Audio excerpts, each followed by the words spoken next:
Bonjour chère Église, quelle joie de vous retrouver aujourd'hui pour encore une nouvelle journée de notre campagne de jeûne et prière. Et c'est vraiment une joie avec Patrice de pouvoir être avec vous ce matin et de pouvoir ouvrir la parole sur ce chapitre 15 qui est notre 15e jour de jeûne. On croit vraiment que Dieu est en train de parler à chacune de nos vies et que l'on puisse avoir le cœur ouvert afin que le Saint-Esprit puisse vraiment ministrer ce qu'il veut ministrer à chacune de nos vies.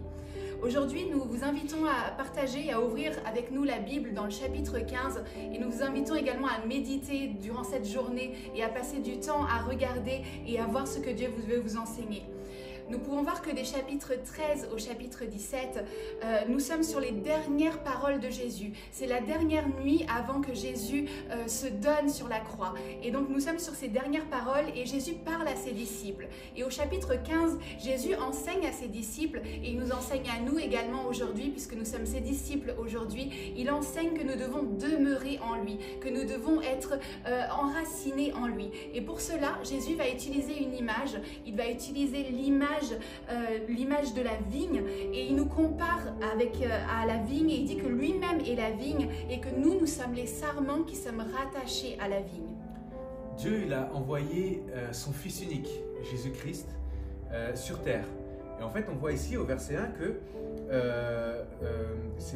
mon Père est le vigneron, je suis le vrai cep. Donc c'est Dieu qui a planté Jésus, le vrai cep, sur terre. Et on peut d'apparence appartenir à Christ en se rattachant par exemple à son église, en se faisant appeler de chrétien, ou on peut même professer notre foi chrétienne. Mais si nous ne vivons pas une vie de sanctification, alors comment est-ce qu'on pourra porter du fruit? Et il ne suffit pas donc d'être appelé de chrétien, donc ce sarment, mais il faut porter du fruit. Il faut être ces sarments qui portent du fruit. Et pour porter du fruit, il faut rester attaché à Christ. C'est ce que nous enseigne ici ce chapitre. Et alors par conséquent, Christ demeurera en nous. Au verset 4, il est dit « Demeurez en moi et je demeurerai en vous ». Et ensuite, on portera du fruit. Nous devons donc dépendre de Christ, nous devons dépendre de Jésus, nous devons imiter Christ au quotidien, à chaque jour de notre vie, vivre une vie de sanctification et alors les fruits seront produits dans notre vie et les gens autour de nous vont pouvoir voir ces fruits.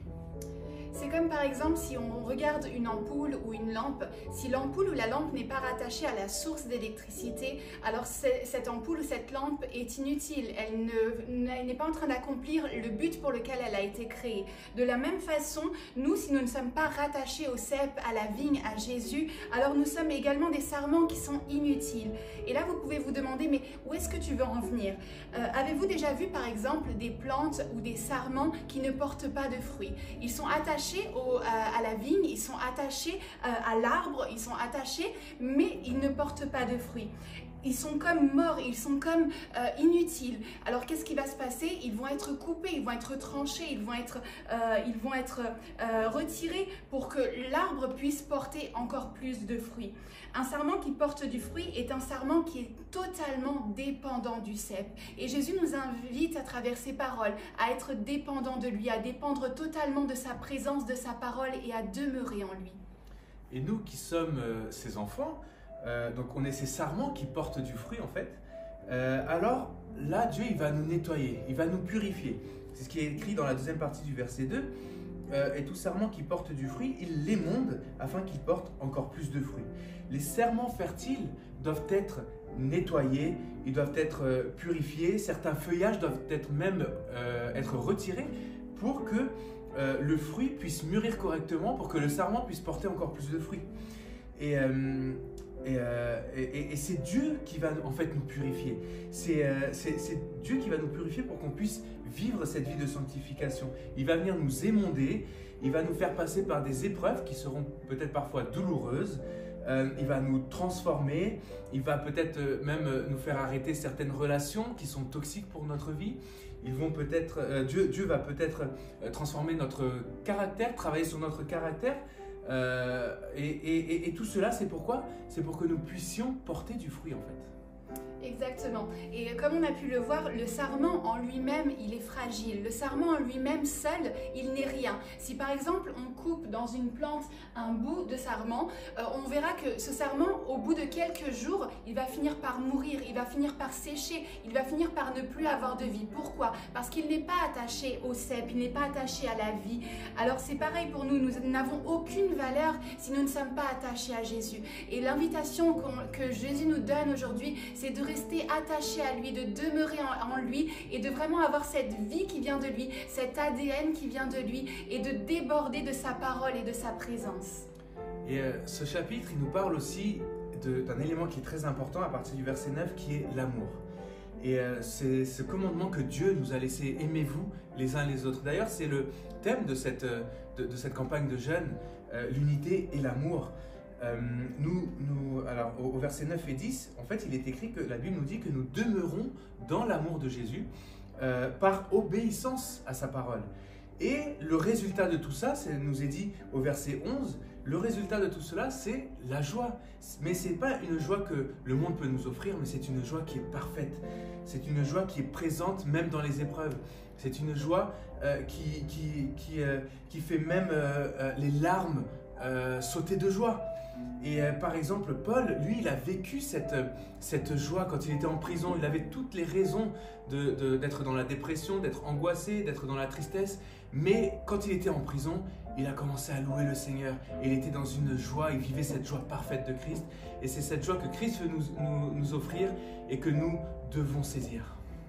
Amen. J'aimerais vous inviter à fermer vos yeux là où vous êtes et à prendre un petit temps avec nous pour prier et pour vraiment remettre nos cœurs entre les mains du Seigneur après cette parole que nous avons entendue.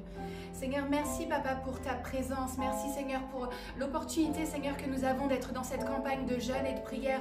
Et merci Seigneur pour tous les bénéfices Seigneur qui sont déjà présents et ceux qui viendront encore Jésus. Seigneur, nous voulons te remettre nos vies entre tes mains, nos cœurs Seigneur.